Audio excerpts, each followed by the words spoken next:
श्री वल्लभ चरितमृतम अध्याय 5 भाग 1।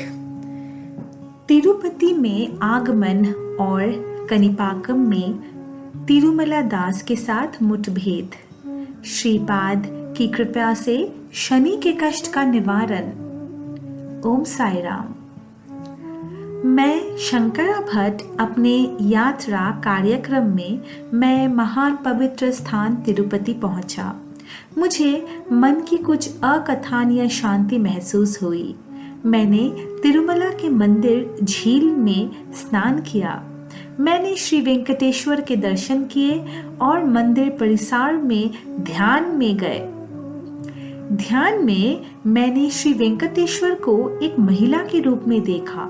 वह रूप जो बाल त्रिपुरा सुंदरी के रूप में प्रकट हुआ, वो एक क्षण के भीतर ही परमेश्वर के रूप में बदल गया। कुछ समय बाद यह महाविष्णु का रूप बन गया।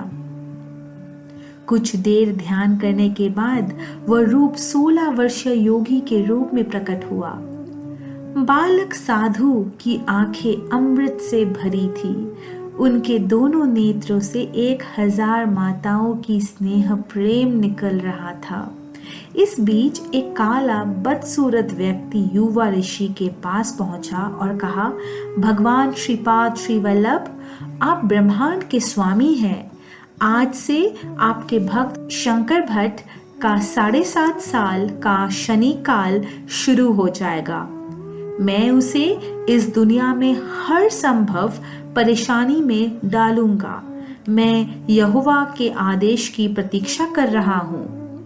दयालु भगवान ने कहा, संस्वरा, आप भाग्य के कारण हैं। आप लोगों को उनके कर्मों के परिणामों का अनुभव कराते हैं और उन्हें कर्म के बंधन से मुक्त कराते हैं। आप अपने कर्तव्य पर चलते रहे। जैसे कि मैंने आश्रित भक्तजन की रक्षा करने की संकल्प लिया है, आप देख सकते हैं कि मैं किस तरह से शंकर भट्ट की रक्षा करूंगा और उन्हें आपके द्वारा किए गए कष्टों से मुक्त भी करूंगा। श्रीपाद और शनीश्वर की इस बातचीत के बाद दोनों मेरे ध्यान से गायब हो गए। बाद में भगवान की मूर्ति पर ध्यान करना मुश्किल हो गया। मैं समझ गया कि मुश्किल समय आने वाला है और श्रीपाद मुझे मुसीबतों से बचाएगा। मैं तिरुमला से तिरुपति आया था। मैं तिरुपति की गलियों में घूम रहा था। मेरा मन डगमगा रहा था। एक नाई ने मुझे जाबरन रोका और कहा, क्या तुम सुबैया नहीं हो जो 20 साल पहले घर से भाग गए थे? आपके माता पिता चिंतित हो गए। आपके पत्नी ने यौवन प्राप्त किया और वृद्ध हो गई। इसीलिए तुम घर आओ, उसे स्वीकार करो और बच्चों के साथ खुशी से रहो। नाई ने अपने मांगलिक भाषण में गर्जना की। फिर मैंने समझाया, मैं कर्नाटक की एक ब्राह्मण हूँ जिसका नाम शंकर भट्ट है। मैं पवित्र स्थानों पर जाने वाला यात्री हूँ।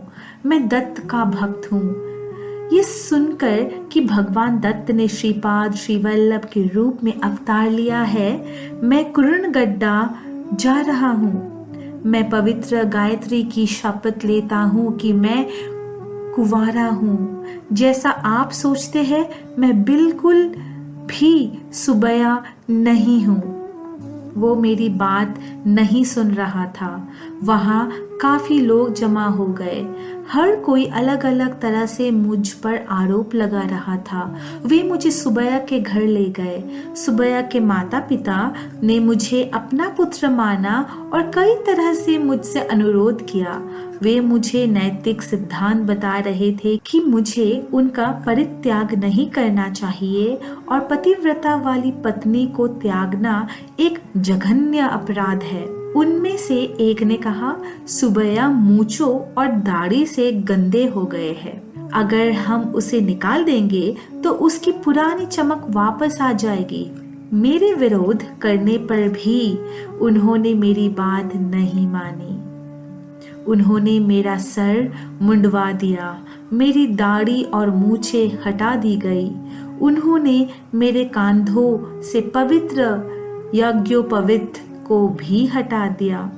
उन्होंने मेरे इलाज के लिए अपने परिचित एक जादूगर को बुलाया। उस व्यक्ति ने अजीबोगरीब पोशाक पहनी थी। उसके भयानक रूप ने मेरे दिल को छेद दिया और तीव्र दर्द का कारण बना। उन्होंने मेरे हाथ पैर बांध दिए और धराधर चाकू से मेरे सर पर घाव कर दिया। उन्होंने उन घावों पर नींबू का रस और अन्य रस लगाया। मुझे असहनीय पीड़ा हो रही थी। उन्होंने तय किया कि घर छोड़ने के बाद एक ब्राह्मण शैतान सुबैया के भीतर है और इस कारण से सुबैया ने एक पवित्र धागा पहना और मंत्रों का जाप करना शुरू कर दिया। तिरुपति में ब्राह्मण समुदाय ने भी छुपी साधी रखी।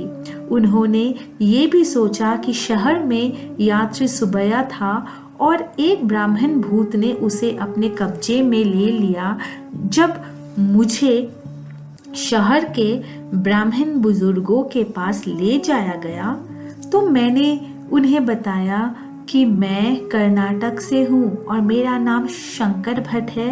मैं भारद्वाज के वंश से संबंधित एक समर्थ ब्राह्मण हूँ। मैंने उनसे कहा कि मैं नमकम चमकम मंत्र जानता हूँ और मैं रोजाना संध्या वंदन करता हूँ।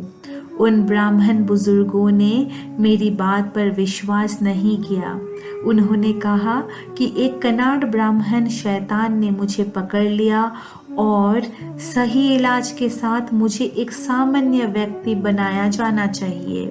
घाव के कारण हुए दर्द से मैं बेहोश हो गया। मेरा विलप जंगल में रोना बन गया। जब मैं होश में आया तो मैंने देखा कि मेरे सदृश काली आभा वाला एक कुरूप व्यक्ति मेरे सामने बैठा है। बिना कुछ बोले वो मुझ में विलीन हो गया और मेरे साथ एक हो गया। मेरे साथ ऐसा हुआ कि शनि के प्रभाव से मेरी किस्मत उलट गई और 7.5 साल की अवधि मेरे लिए एक असाधारण कठिन समय होगा। केवल श्रीपाद श्री वल्लभ ही मुझे बचा सकते थे। उस पीड़ा में भी मैं मानसिक रूप से श्रीपाद श्री वल्लभ का नाम जाप कर रहा था। जैसे जैसे मैं श्री चरण का नाम जाप कर रहा था मेरी पीड़ा कम होती जा रही थी। जादूगरनी ने मुर्गियों और बकरियों की बलि दी और अजीबोगरीब और अजीब अनुष्ठान कर रही थी। जादूगर ने फैसला किया कि मुझे शाकाहारी भोजन परोसा जाना चाहिए क्योंकि एक ब्राह्मण शैतान ने मुझ पर कब्जा कर लिया है। मुझे चिंता थी कि कहीं मुझे मांस भी खिलाया ना जाए, लेकिन श्रीपाद की दया के कारण मुझे शाकाहारी भोजन दिया गया। इससे मेरे मन में कुछ सांत्वना आई। 3 दिनों तक मैं एक नकार्य पीड़ा से गुजरा। उस अवस्था में भी मैंने श्रीपाद का नाम याद करना बंद नहीं किया। 4थे दिन दर्द कम हो गया। मेरे शरीर पर विचित्र प्रयोग किए गए। डायन डॉक्टर भी मुझे चाबुक मार रहा था। मैं दर्द से रो पड़ा। श्री वल्लभ शरणु शरणु। अविभाजित भक्ति के साथ भगवान दत्त की सेवा करने वाले भक्तों को नरक या कष्ट कैसे सता सकते हैं, मैं यही सोच रहा था। इसी बीच एक चमत्कार हुआ।